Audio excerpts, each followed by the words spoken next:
I can't even believe this is a question. How has this happened this soon?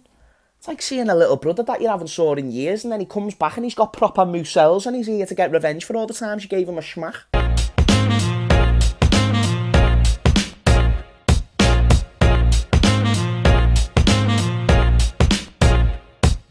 Right, hello there everyone, welcome back to James Redmond TV and welcome to another Redmond Roundup where we discuss all my controversial opinions and point of views to open discussion in the comments down below. And guys, we're coming off the back of a 2-1 loss, or a 1-0 loss, I don't know why I said 2-1, against Nottingham Forest. And one thing that I didn't know was that Jurgen Klopp is a climate activist, because not only is he stopping City, but he's also actually helping Forests out. So that makes me think, okay, maybe he's got alternative motives to why we might have lost that game. We came up against a team who had serious investments and they absolutely battered us all over the park. They've made 25 million new signings and they signed half of our youth academy who was never good enough supposedly to be in our first team. All the people talking crap about people like Nico Williams, who I are highly rated, Iwo Niyi, the fella who used to play as a striker for our youth academy, great goal from him, got the goal well, good performance from Nottingham, and yeah, Liverpool make no sense in terms of consistency. And these lead to these type of conversations to where really it shouldn't be a conversation this soon. But it is a conversation because when you look at Newcastle, they actually have all the capabilities in the world to win the league before Liverpool do. Let me know in the comments down below if you disagree, chat. But the way I see it is, let's just forget about investment for a point of view. Let's look at progression, right? So when Liverpool had Jurgen Klopp take over, we've got the Europa League and we got the League Cup final, and we finished 8th. That was our first season with Jurgen Klopp.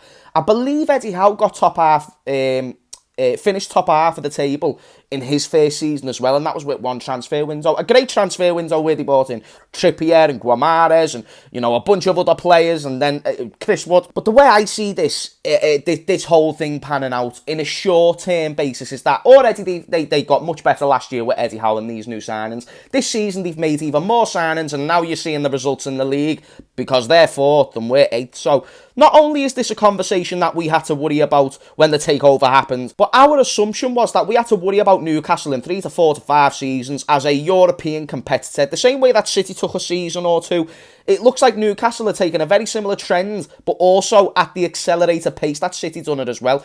So this is why I'm a little bit concerned and worried when I'm getting asked questions, who's going to win the Premier League next, Newcastle or Liverpool. I honestly think it could be Newcastle. Call me ludicrous, right? Call me ludicrous, but the way I see these bigger investors, the people who come into football clubs and galvanise the whole structure, get a new youth academy, change the structure of the stadium or expand the stadium or get a new stadium, emphasise the importance of expansion and bringing in big names and big stars and just simply becoming a bigger football club. You have to compare expectations and ambitions from their owners and our owners, because this is what it is. It's two businesses competing at each other. That's what the Premier League is. It's just the Premier League of 20 different businesses who are all competing to make the most money that they possibly can. The difference is when you've already got billions and billions and trillions like what Newcastle United do, they're in a position where they're just there for banter. They've got bucket list type shit to tick off. Like the way we're all aiming to jump out of planes, not me because I'm scared of heights. Yeah, I don't know, swim in the River Thames, not me because I can't swim.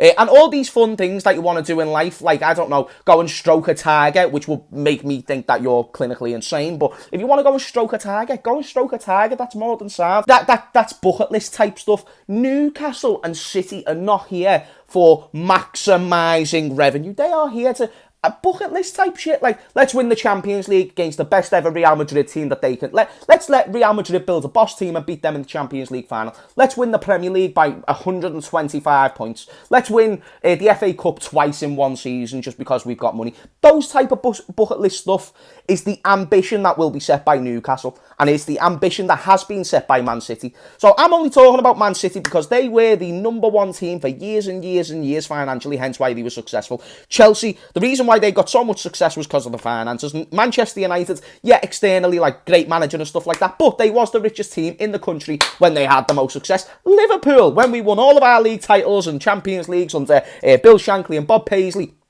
we we're the richest team in the country, which brought us a lot of success. It's about maximising it, but it was the revenue that we had and the money that we could possibly spend which got us to that position. Now Newcastle are in a position where they're financially the wealthiest team in the country. So if you're telling me they're not going to improve youth academy, which is only going to bring them in better players, which means they're going to be selling players and getting more revenue in that way, which means they can bring in even more players into the first team. Tell me that's not a little bit concerning, because the second that they get around these little financial fair play rules and they make a few twirls and they twist a few turns and they go left when they should have went right, believe me, people, Newcastle are going to be an issue. And because they have the money, they will have the investment. Do you think that we're going to sign significant improvement to our squad depth? And if the answer is yes to that, I want a really good point, because why haven't we done it already? Why didn't we do it off the back of 3 Champions League finals and winning all the league titles, or 1 league title, but all the title races that we've been competing in?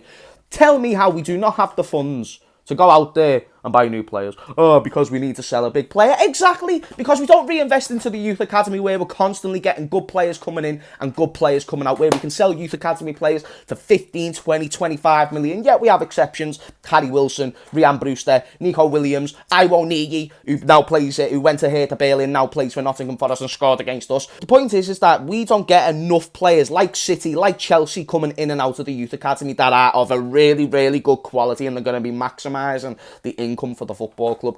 But we do focus on making sure we can squeeze in an extra 4,000 seats to the stadium. We do make sure that even when we finish second in the Premier League title race, no, we're not going to make any significant re-improvements. We'll bring in Nunes, but otherwise we're not going to improve anywhere else in the squad that we had to improve. We're not going to do it. We're going to persist with Naby Keita and Oxlade-Chamberlain, who have been injured for the past 10 years, basically doing up a Phil Jones. I feel like we've all got to stop beating around the bush when it comes to Ox and Naby. They are doing a Phil Jones. Naby's doing whatever the fuck he wants. He goes probably on mega holidays and has a belter. Oxlade-Chamberlain, Papa Oxlade, belter fella, but doesn't play footy. Does not play footy, and I refuse to believe anyone else who says otherwise. He is very much certainly a social media manager, and I'm fine with that because he's very good at that, but he's not a regular first team footballer for Liverpool Football Club. And this, people, is the thing I'm trying to emphasise. So do you know when City bring in a big player and it doesn't work out for them and they get an injury, what are they going to go and do? They're going to go out and they're going to replace that player, aren't they? They're not going to persist with someone who's going to be constantly injured or not suiting their needs. Think about it. They brought in Ferran Torres for about 6 months and then sold him for banter. Just like it was like, okay, we tried you, didn't work out, we'll let you go. If we sign Ferran Torres for even 40 million, I believe they signed him for 60 or something, but let's say even 40 in our case, we would give him about 4 or 5 seasons before we really conclude, okay, he's a flop, you know, or if he's a success. That's the only time that we do it. Fernandinho, do you know, if we had Fernandinho, we wouldn't have went out and bought Rodri. But what does City do? They go out and replace Fernandinho before he actually goes. They go out and replace Leroy Sané before he actually leaves. It's about the structure. It's about the model. It's not just about the money, but it all stems from the money. And you asked me the question, who will win the Premier League next, Newcastle or Liverpool? I think Newcastle have got the bucket list ambitions to where they want to win not only the Premier League, not only the Champions League, not only the FA Cup, not only the League Cup, but to do it all in one. Whereas I think if you give us 4th, they'll be happy with 4 trophies, we'll be happy with 4th place. That's the way I see it with Liverpool at the moment. That's the way it was before Jurgen Klopp came in. Jurgen Klopp came in, exceeded expectations. Turns out he was competing for the league, but that's not the ambition season in, season out. But the ambition, based on the investment, has been to get top 4. So now that we're already on this decline, which we didn't expect to come so soon, and Newcastle are already on their way up to where they're only getting better and better and better season by season from the looks of it, and they're only investing more as well. How does that tell me not only are they going to win the league before us, but how long until they start regularly finishing above us in the league? How long until Manchester City keep finishing above us in the league? How long until Arsenal possibly kick on and finish above us in the league? How about Man United, who have significantly more spending power than what we do, and now with a better manager? How long until they finish above us in the league? While we maintain this structure? So forget about league titles, forget about top 4, forget about money.